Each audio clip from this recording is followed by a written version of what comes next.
Halo mahasiswa kedokteran gigi, selamat datang di video pembelajaran yang akan membahas tuntas tentang manajemen rumah sakit.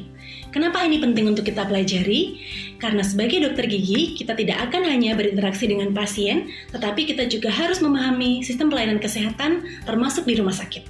Memahami bagaimana sebuah rumah sakit beroperasi akan memberikan wawasan yang lebih luas dan kemampuan beradaptasi yang lebih baik di lingkungan profesional.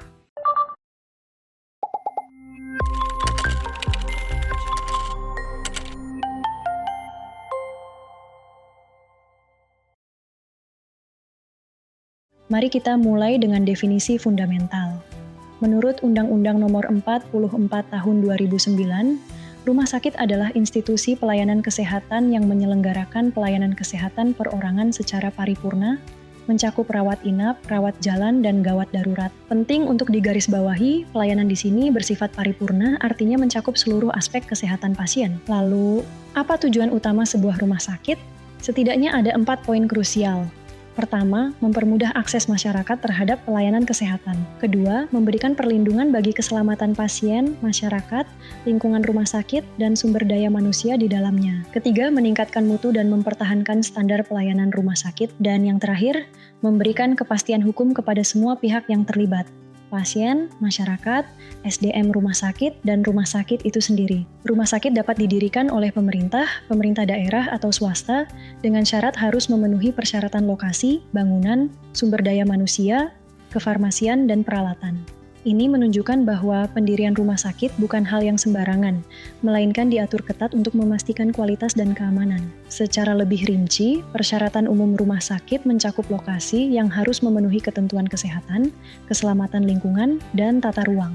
Bangunan harus sesuai fungsi, nyaman, memudahkan pelayanan, dan melindungi semua orang termasuk penyandang disabilitas, anak-anak, dan orang tua. Prasarana meliputi instalasi air, mekanikal, elektrikal, gas medik, hingga penanggulangan kebakaran dan sarana evakuasi.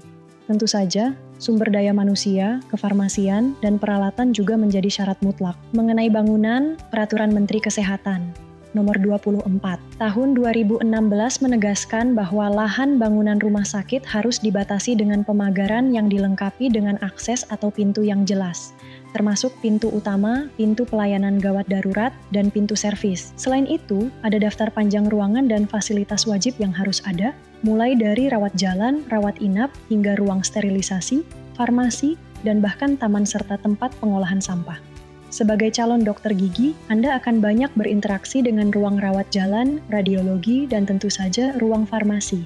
Aspek sumber daya manusia sangat vital. Rumah sakit harus memiliki tenaga tetap yang meliputi tenaga medis dan penunjang medis, tenaga keperawatan, tenaga kefarmasian, tenaga manajemen, dan tenaga non-kesehatan. Jumlah dan jenis SDM ini harus disesuaikan dengan jenis dan klasifikasi rumah sakit. Perlu diingat, SDM rumah sakit diangkat dan ditetapkan oleh kepala atau direktur rumah sakit. Sekarang mari kita bahas klasifikasi rumah sakit. Klasifikasi ini diatur dalam Peraturan Pemerintah Nomor 47 Tahun 2021 tentang penyelenggaraan bidang perumahasakitan dan juga Peraturan Menteri Kesehatan Nomor 3 Tahun 2020.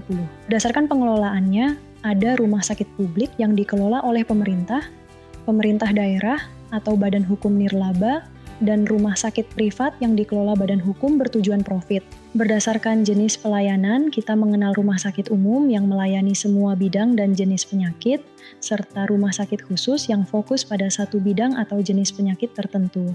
Rumah sakit umum memiliki berbagai pelayanan penunjang. Dari sisi tenaga kesehatan, ada laboratorium, rekam medik, gizi, dan sterilisasi. Dari sisi tenaga non-kesehatan, ada manajemen rumah sakit, informasi dan komunikasi, pemeliharaan sarana prasarana, laundry, dan pemulasaran jenazah. Ini adalah area-area di mana Anda sebagai dokter gigi akan berkoordinasi. Contoh rumah sakit khusus sangat beragam, mulai dari ibu dan anak, mata, paru, hingga gigi dan mulut. Sebuah rumah sakit khusus juga dapat menyelenggarakan pelayanan lain, di luar kekhususannya, seperti rawat inap, rawat jalan, dan kegawat daruratan. Namun, pelayanan rawat inap di luar kekhususan ini dibatasi paling banyak 40% dari total tempat tidur. Klasifikasi rumah sakit umum juga didasarkan pada jumlah tempat tidur minimal. Misalnya, rumah sakit umum kelas A memiliki minimal 250 tempat tidur, sedangkan kelas D Pratama minimal 25 tempat tidur. Namun, Perlu dicatat bahwa ketentuan jumlah tempat tidur ini tidak berlaku untuk rumah sakit khusus gigi dan mulut mata, serta THT dan bedah kepala leher. Sebagai contoh, rumah sakit gigi dan mulut memiliki klasifikasi sendiri berdasarkan jumlah tempat tidur rawat inap dan jumlah dental unit. Kelas A misalnya memiliki 14 tempat tidur rawat inap dan 75 dental unit. Sebuah rumah sakit memiliki berbagai kewajiban.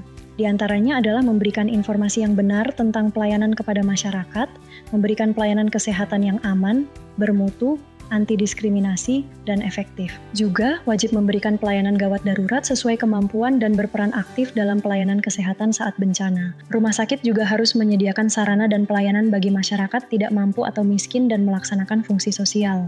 Hal yang tidak kalah penting adalah membuat, melaksanakan, dan menjaga standar mutu pelayanan. Kewajiban lainnya termasuk menyelenggarakan rekam medis, menyediakan sarana dan prasarana umum yang layak seperti tempat ibadah dan parkir, serta sarana untuk disabilitas, ibu menyusui, anak-anak, dan lansia. Rumah sakit juga harus melaksanakan sistem rujukan, menolak keinginan pasien yang bertentangan dengan standar profesi dan etika, serta menghormati dan melindungi hak pasien. Selain itu, ada kewajiban untuk membuat daftar tenaga medis, menyusun peraturan internal rumah sakit, melindungi dan memberikan bantuan hukum bagi petugas, serta memberlakukan seluruh lingkungan rumah sakit sebagai kawasan tanpa rokok. Pelanggaran atas kewajiban ini tentu ada sanksinya, mulai dari teguran tertulis, denda, hingga pencabutan perizinan rumah sakit. Untuk beroperasi, rumah sakit memerlukan perizinan.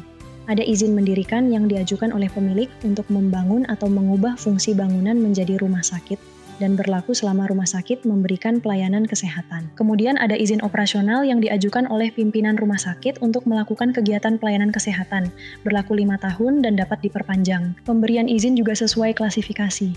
Izin rumah sakit kelas A diberikan oleh Menteri Kesehatan, kelas B oleh Gubernur, sedangkan kelas C dan D oleh Bupati atau Wali Kota. Setelah beroperasi, setiap rumah sakit wajib terakreditasi. Akreditasi ini adalah pengakuan terhadap mutu pelayanan rumah sakit setelah dinilai memenuhi standar akreditasi yang disetujui pemerintah. Akreditasi ini dilakukan minimal 3 tahun sekali oleh lembaga independen dan wajib dilakukan paling lambat 2 tahun setelah memperoleh izin berusaha untuk pertama kali. Dalam penyelenggaraan rawat inap, ada ketentuan khusus mengenai alokasi tempat tidur. Untuk rumah sakit milik pemerintah pusat dan pemerintah daerah, jumlah tempat tidur perawatan kelas 3 minimal 30% dari seluruh tempat tidur. Sedangkan untuk rumah sakit swasta, minimal 20%.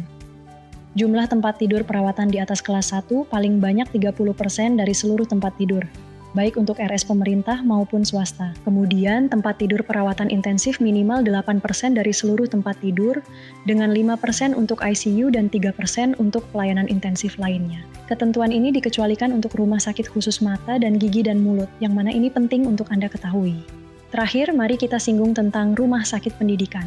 Ini adalah rumah sakit yang berfungsi sebagai tempat pendidikan, penelitian, dan pelayanan kesehatan secara terpadu dalam bidang kedokteran gigi dan kesehatan lainnya secara multiprofesi. Rumah sakit pendidikan wajib memiliki perjanjian kerja sama tertulis dengan institusi pendidikan dan pendanaannya menjadi tanggung jawab bersama antara pemilik rumah sakit dan institusi pendidikan. Demikian penjelasan materi mengenai manajemen rumah sakit. Memahami dasar-dasar ini akan membekali calon-calon dokter gigi dengan pemahaman yang komprehensif tentang lingkungan kerja di masa depan. Semoga video ini bermanfaat. Sampai jumpa!